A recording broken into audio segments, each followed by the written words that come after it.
Salut et bienvenue sur la chaîne Vélo Chinois. Bienvenue sur la vidéo de compte rendu du marathon de Montpellier. Alors j'ai mis un peu de temps à sortir ce compte rendu. Ça fait la troisième fois que je tourne la vidéo. La première fois c'était lundi. J'étais trop blasé de mon résultat. La deuxième fois on n'entendait rien sur la vidéo. Et là aujourd'hui c'est la troisième fois, donc j'espère que ce sera la bonne. Et en plus niveau montage, je me suis lancé dans un truc assez ambitieux. Avec les mesures en surimpression, donc ça m'a pris un peu de temps. Mais maintenant c'est bon et je vais vous raconter mon marathon.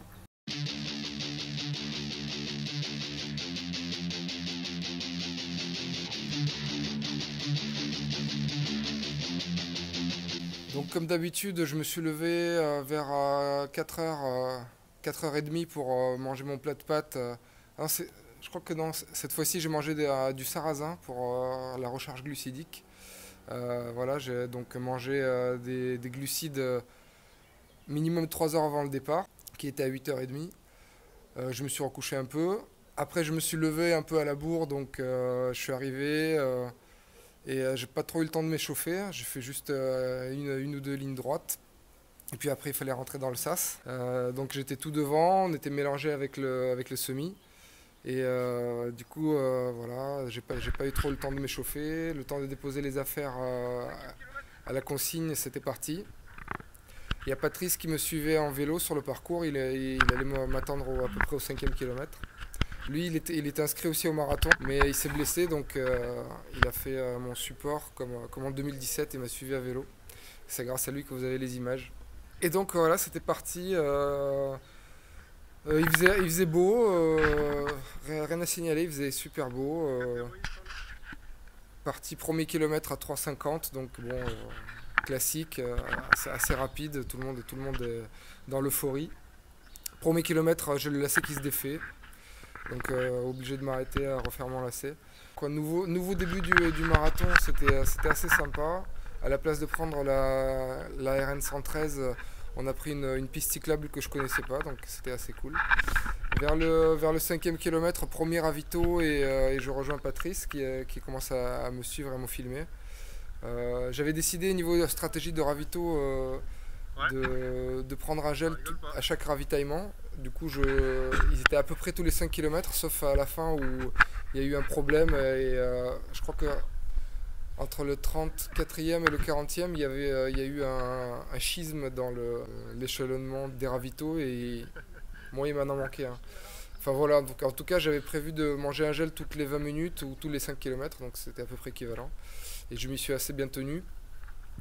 Voilà, donc au début, comme d'hab, je rigole avec tout le monde, je discute avec Patrice. Il y a des gens qui me reconnaissent dans la course, donc c'est cool. Dédicace à tous ceux qui sont venus me voir dans la course et après, Simon, David et d'autres. Et bravo à vous les gars, et n'hésitez pas à venir me voir dans les courses, c'est toujours sympa. Et donc la première partie, elle est plutôt en montée, enfin ça vient, mais globalement en montée.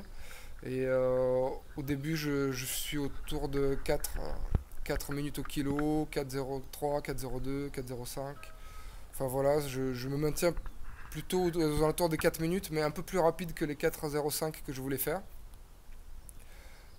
Voilà, le temps de passer, on passe le parc de Grandmont, c'est là où je me trouve actuellement, qui est un peu le point culminant. Et après on commence à redescendre vers le centre commercial Odysseum. Là il y avait encore pas mal de monde des semis. Et à ce moment-là, il y a deux Lyonnais qui me rattrapent, qui me reconnaissent d'ailleurs, qui connaissent la chaîne. Ils me font: ah, salut, c'est toi Vélo Chinois. Et ils me disent qu'ils sont sur un objectif de 2,50 et que du coup on allait faire un bout de chemin ensemble. Et avec eux, du coup, on va rester assez longtemps. Donc on forme un petit groupe avec eux et d'autres gars qui sont sur semi.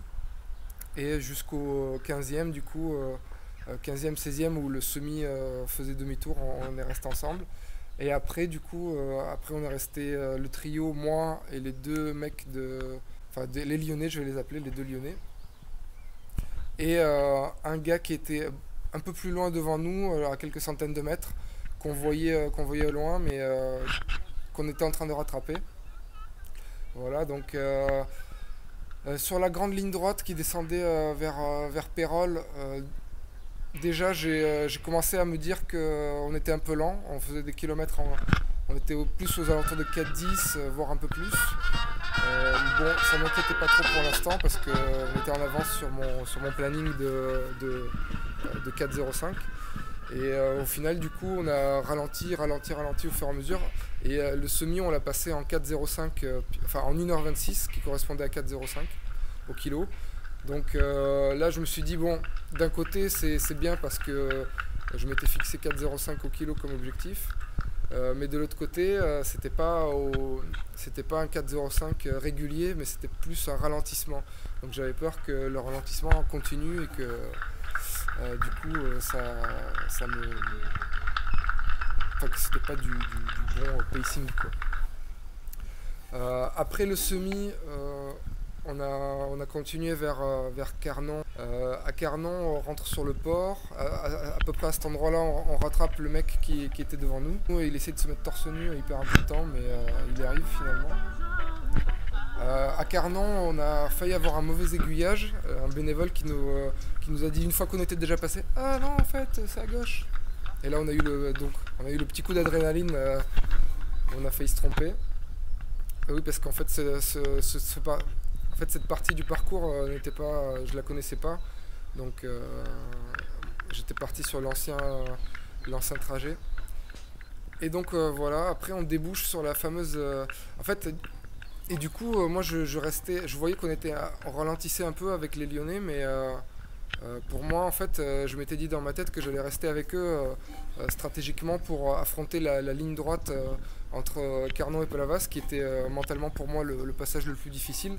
Et donc je me suis dit, bon, même si je ralentis un peu, je reste avec eux parce que je préfère être en groupe pour passer dans le vent, s'il y a du vent et tout ça. Et donc après Carnon, on sort sur cette fameuse ligne droite. Et là, bon, niveau sensation déjà dans les jambes, je me dis que ça va encore. On est là, à ce moment-là, on est au 22, on est au 23e, 24e kilomètre. Ça va encore. Et je vois qu'il n'y a pas trop de vent et que les sensations sont bonnes, donc ça c'est cool. Mais par contre, qu'on commence à ralentir un peu trop pour le rythme que moi je m'étais fixé. À ce moment-là, au niveau des événements de course, on se fait remonter par un gars de Mogio Carnon Running, je sais plus, un maillot vert et rose. En tout cas, c'est Jean-Claude Tissot. Je suis allé regarder sur les résultats.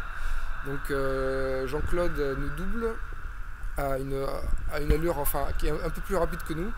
Et aussi, on se fait doubler par Simon Pimenta, qui est un des très bons triathlètes de la région et qui a fait récemment 1h10 sur le semi de la Grande Motte.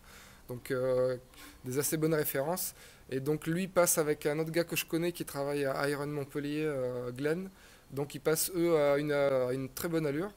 Ils étaient à moins de 4 kg. Et je leur dis, vous êtes sur semi? Ils me disent mais non, sur marathon. Mais en plus, je suis en train de me dire que c'est débile parce qu'on était après le demi-tour. Donc ça n'avait pas de sens. Et en fait, ils faisaient juste une sortie longue de 37 bornes à 4 kg pour Simon Pimenta qui prépare le marathon de Paris. Donc voilà. Et du coup, on les a croisés après. Ils étaient arrêtés vers la fin du marathon. Là où c'était le plus dur.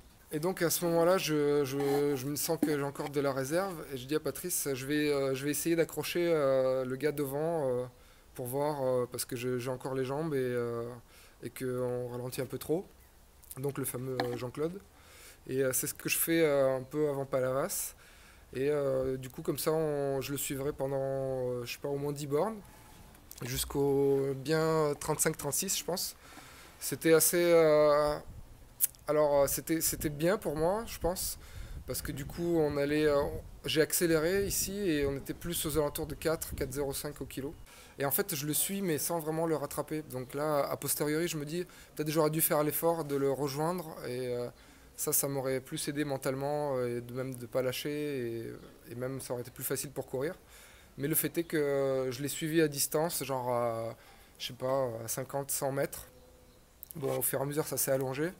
Mais j'ai l'impression qu'il a aussi un peu lâché, mais le fait est qu'il a eu un bon finish. Bah déjà, enfin, en gros, il a eu un super pacing, puisqu'il nous a doublé à peu près à 4 kg au 23e. et qu'il a, lui, du coup, arrive à faire 2h56 à la fin, et moi je fais 2h58. Donc c'est vraiment sur la fin que je lâche. Et donc voilà, je l'ai suivi, on a remonté ensemble le long du Lez. Là, c'était un peu niveau densité, il n'y avait plus personne, enfin, à cette allure-là. Il y avait beaucoup de promeneurs. Ouais, d'ailleurs, il y avait une femme, et une femme, elle s'est arrêtée pour prendre en photo ses enfants. Elle a arrêté sa poussette de jumeaux au milieu. Elle s'est mise à côté pour prendre en photo ses enfants. Il restait plus beaucoup de place pour passer. Je lui ai dit, eh, madame, pardon, il y a une course, attention. Je me suis fait engueuler.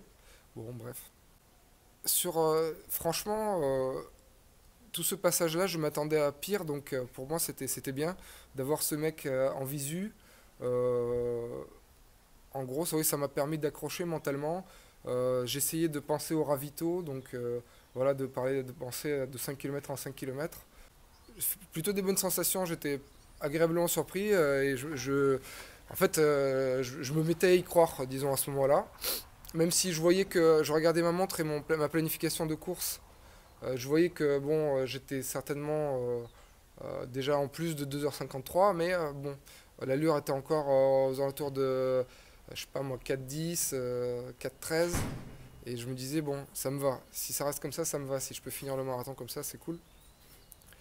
Mais évidemment, ça n'a pas vraiment duré. Voilà, jusqu'à Latte à peu près ça allait. Après avoir passé Latte, on remonte sur la digue, c'est assez,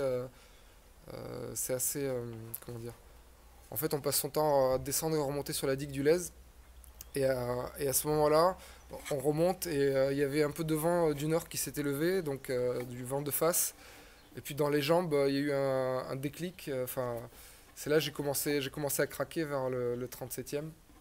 C'est là que Greg m'a rejoint pour me filmer aussi, m'encourager. Et donc là, ouais, ça commence à s'effondrer à 4,40, 4,50. J'y suis plus trop, quoi. C'est l'effondrement.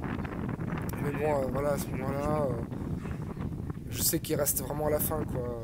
Ça va y aller au mental, quoi.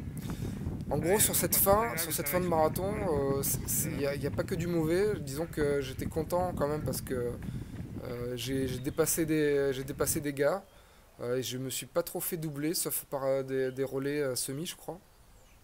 Et de ce point de vue-là, c'était assez cool. Paradoxalement, j'ai lutté et j'ai pas battu mon record, mais je pense que c'est un de mes marathons les mieux entre guillemets gérés, puisque en temps et en distance, c'est là où j'ai le moins galéré à la fin du marathon, quoi. Voilà. Donc pour finir, on arrive à ce fameux bassin Jacques-Cœur où soi-disant on ne devait pas faire le tour, selon le PDF officiel sur le site du marathon. Et finalement, on fait quand même le tour. Là, il y a encore des amis pour m'encourager, merci à eux. Et, euh, et donc, à ce moment-là, je me fais doubler par un mec, quand même. Là, celui qu'on voit sur la vidéo. Et là, à ce moment-là, je crois qu'il reste deux bornes, même pas. Et Allez les gars, allez, bravo. là, je suis dans le Allez, dur, mais yes j'arrive à me Alex. reprendre. Là, un peu un Allez kilomètre Alex. après, je pense, quand je vois qu'il reste vraiment Allez, un avenue du kilomètre, un Pirée Alex. kilomètre et demi, j'accélère. Avenue du Pirée, tu te rappelles Et de la fin. j'ai réussi à Allez. redoubler le gars qui était dans le dur. Et moi, je finis au mental sur la fin du parcours. Christophe Amar du marathon, Voilà, à la fin, je 2h57, retrouve ma temps femme de et mes sub et enfants. 3 heures. Et Voilà, je finis regardez, on par passer termine la avec nuit les avec mes enfants, enfants, comme le j'adore faire. semi-marathon. Toujours des images sympathiques, hein. Bravo, bravo. Bravo Alex. Voilà. Allez, laissez avoir des 3 heures, 2h58 là. Évidemment, sur toute la fin, je regarde un peu mon chrono et je vois que c'est foutu pour faire un temps. Donc, bon, tant pis, quoi, mais je m'arrache quand même. Et au final, ça fait 16e sur 701 finishers. Et cette année, ça se gagne en 2h28. Et c'est un chrono relativement lent. Voilà, parce que les conditions, tout le monde dira que les conditions étaient encore difficiles. Chaleur et vent aussi. Mais bon, personnellement, j'ai trouvé moins difficile qu'en 2017 quand je l'avais fait. Honnêtement, je me l'étais déjà dit. En 2017, je m'étais dit plus jamais Montpellier. Là, pour des raisons logistiques, cette année, je me suis dit, bon, allez, je refais Montpellier, c'est à la maison. Ça a une période qui me va bien et tout. Mais c'est pas un parcours à perf à Montpellier, il faut dire ce qui est. Voilà pour ce qui est du récit du marathon. Qu'est-ce que j'ai oublié? Oui, j'ai eu des crampes sur les trois derniers kilomètres. J'ai eu un point de côté et une sorte de point de côté qui s'est propagé sur tout le ventre. J'avais jamais eu ça. Une sorte de méga point de côté. C'était assez bizarre, assez désagréable. Voilà. Et je pense que j'ai embarqué 7 gels et il m'en a manqué un. À un moment, je me suis fait, tiens, au 37e ou quoi, je me dis, bien, encore un gel? Non, ah, j'en ai plus. Donc, j'ai peut-être mal compté mes gels, mais je pense pas que ça ait fait beaucoup de différence. Peut-être niveau stratégique, j'ai trop ralenti avec les Lyonnais avant le semi, mais bon, on peut jamais savoir sur marathon. Peut-être que j'aurais accéléré, alors si j'avais accéléré, j'aurais explosé plus tôt. Voilà, je garde cette bonne impression quand même globale, même si j'ai galéré à la fin. Pour moi, ce que je retiens, c'est que c'est le marathon où j'ai le moins galéré en ressenti pendant le moins longtemps, même si j'ai pas fait ma meilleure perf. Moi, je pense que j'aurais pu battre mon PR qui est de 2h56 et quelques sur un autre parcours plus plat et dans de meilleures conditions. Mais on ne le saura pas. Voilà. Sinon, pour ce qui est de la prépa, je pense que pour mes prochaines prépas marathon, je pense je vais essayer de me faire coacher, que ce soit pour mes prochains gros objectifs triathlon ou marathon, je vais essayer de me faire coacher parce que je pense que c'est assez limite de se coacher, je sais pas en fait, enfin, la progression, je trouve que la progression est de plus en plus difficile pour moi, pour gratter des minutes, là ça commence à être difficile. Sur cette prépa-là, je pense que j'étais trop fatigué à la fin. Je pense qu'une partie de ce que j'ai mal fait, c'est mon histoire de régime. Donc j'ai réussi à perdre du poids, mais je pense que j'étais vraiment fatigué. J'ai pas trouvé, je pense que j'ai eu une mauvaise balance entre régime et repos et nutrition. Enfin, je sais pas. J'ai manqué d'énergie à la fin, j'étais fatigué. Et puis la dernière semaine, quand je me suis remis à faire des réserves glucidiques, je me suis trop remis à manger n'importe comment. Ouais, je pense que j'ai un peu déconné sur la dernière semaine de la prépa, au niveau alimentation. Je pense que j'aurais pu mieux faire. Voilà la conclusion. Une fois de plus, je rends une copie avec 10 minutes de plus que prévu sur l'objectif, mais c'est comme ça. Hein, sur cette chaîne, moi je vous présente, comment dire, ces objectifs, je les avais vraiment et j'ai tout mis en œuvre pour y arriver. Et ça n'a pas marché, mais c'est comme ça. Soyez pas déçus pour moi. Je continue à dire qu'il faut quand même se fixer des gros objectifs et essayer d'y arriver, quoi. Bon voilà, merci de m'avoir suivi dans ce projet. N'hésitez pas à mettre vos commentaires. Abonnez-vous pour suivre mes prochains projets de tri, de course à pied, de vélo. Prochain objectif, cyclo-léroltaise. Je fais le contre-la-montre et le 88 km. Et merci encore pour les encouragements que j'ai reçus sur Strava. J'ai eu plus de 200 likes sur Strava sur ma sortie, c'est énorme. Merci pour tous les encouragements, tous les commentaires. Et faites du sport. Ciao!